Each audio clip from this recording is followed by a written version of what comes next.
Most business advice sounds good. Hell, it didn't make sense until you live it. And guess what? This stuff I'm going to talk about today didn't come from no book, didn't come from no podcast. It came from my life experiences and my ignorant mistakes I've made. And, you know, whether it's right or wrong, it's the way I think, it's the way I feel. And I hope it resonates with you today. The other day I had to answer a few questions for one of my mentors or coaches, and they said, you need to feel this out. And so I got to reflecting back, and it's a new year, and it's always important to kind of reflect back. Reflected back not only in 2025, reflected back when I first started, and I realized there are a few things, and I've come up with 8. So we're going to talk about those today. Let's just jump into it, I guess. So number 1, if you got this feeling, if it feels urgent all the time, something's broken. And what it is, it's not good. It's stress. It's that stress that the doctors tell you to be careful of. It's not the bad kind. It's not the good kind of stress. It's the bad kind of stress. The ones that eats away at you. It gets away from your sleep. So it's not leadership. It's a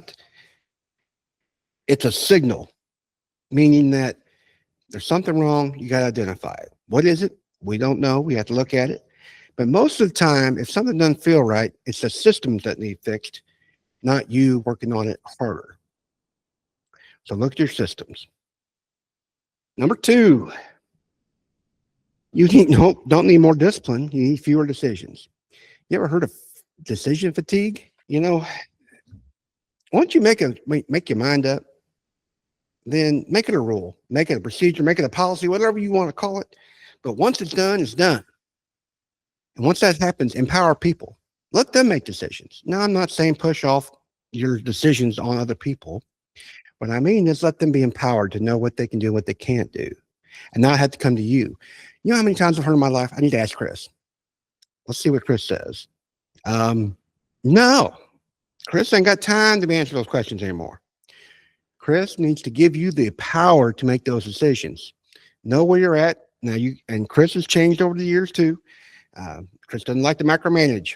I don't want you to micromanage. I want you to lead those people. Manage them in a way that they know they can be self-managing along with the rules and, I guess, regulations, if you want to call it, that you've set up. Things that you can accept. And if they make it wrong, make a decision wrong, at least they made a decision. You're not going to be there all the time. And you don't want to be there all the time. They got to know where it's at. That's also make sure you get to hire the right team that can make that decision. We're joking today. My daughter called me and she goes, how's Cohen? That's my grandson. I said, I don't know. He's out working with Chris, my son-in-law, his uncle Chris. Now, Cohen's 6 years old. Am I going to empower Cohen? Hell no. Am I going to empower Chris? Yeah. But the point being is, you make the right decision, get the right people, empower them. I guess I did empower Cohen. I asked him what he wanted for lunch. He didn't want no peanut butter sandwich, so I threw some turkey and hot dogs in there and said, away you go. And if he's hungry, that's his decision. But I empowered him to make that decision. Ha ha. Well, on roll to number 3. Number 3, confidence comes from preparation and experience.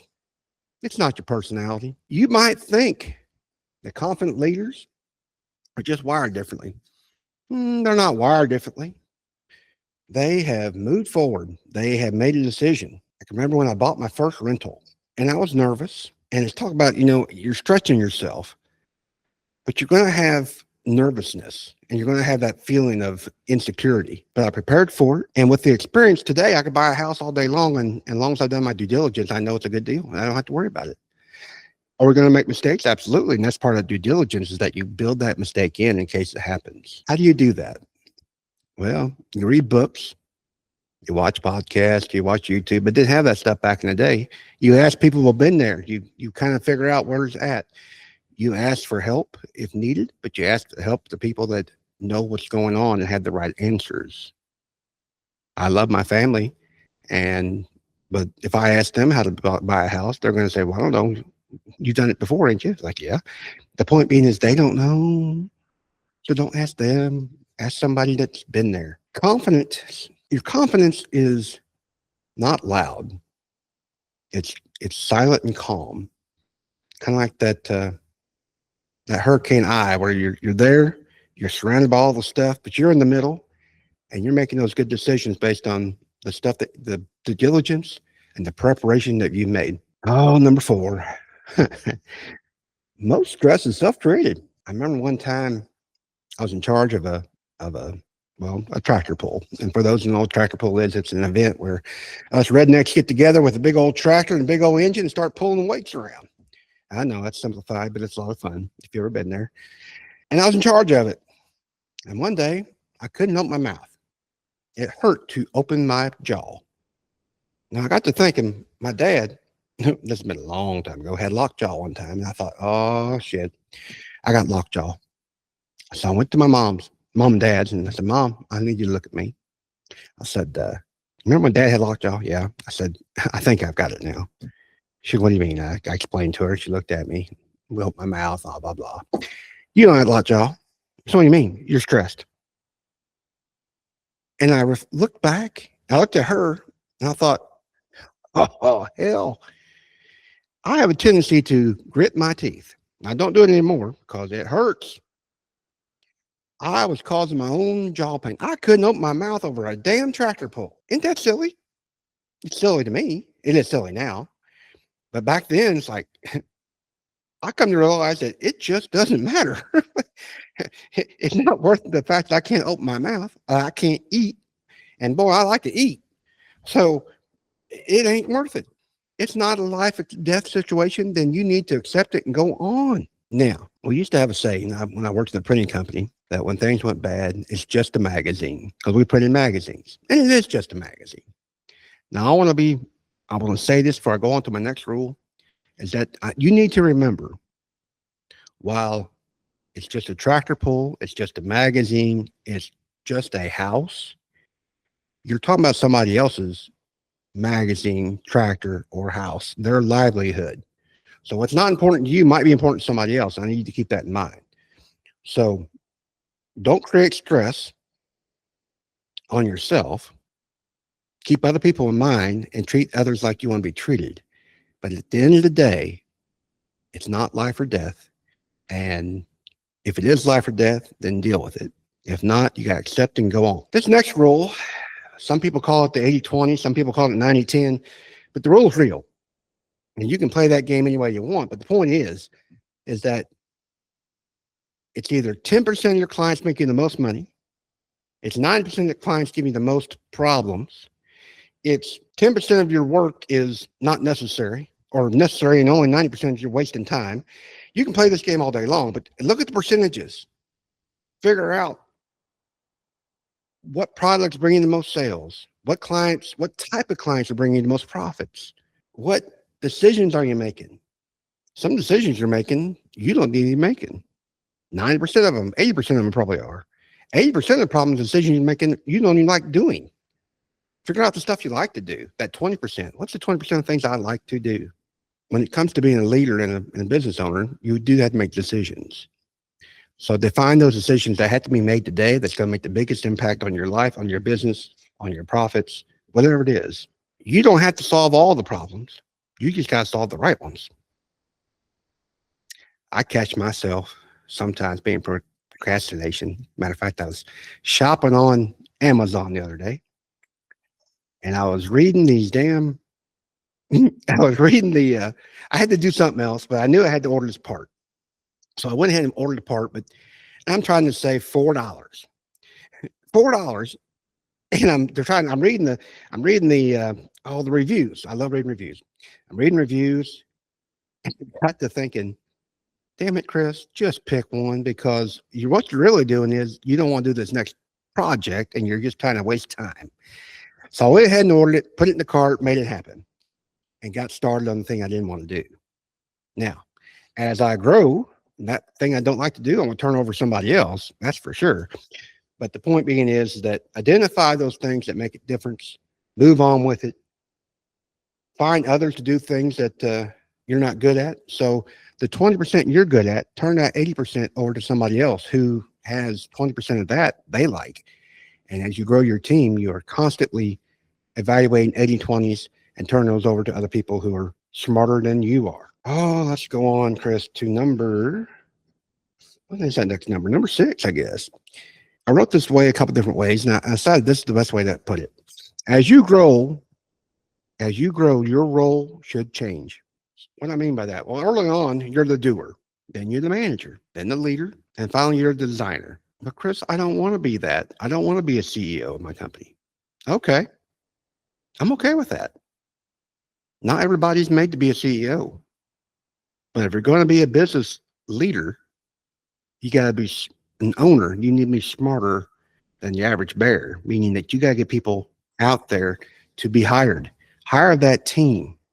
I love me some Henry Ford. Henry Ford, I probably talked about on this podcast before, but that man fascinated me, still fascinates me, of all the things he's done and how he thinks and what he did. And one of the best stories I loved was he was being interviewed by a bunch of news reporters. And he basically said, I can answer any question you have. Yeah, well, then that was like a challenge to those guys. And as soon as they asked the question, he said, just a moment. Picked that phone up, dialed a certain number, got the answer, hung up the phone, gave it to him. He goes, ladies and gentlemen, I don't have to be the smartest man in the room. I just got to have the smartest people on my team. Obviously smarter than you are. If you don't like doing sales, then hire a salesperson. If you don't like doing the CEO of your company and you want to do the doer, working on the job, fine. But you're still the owner.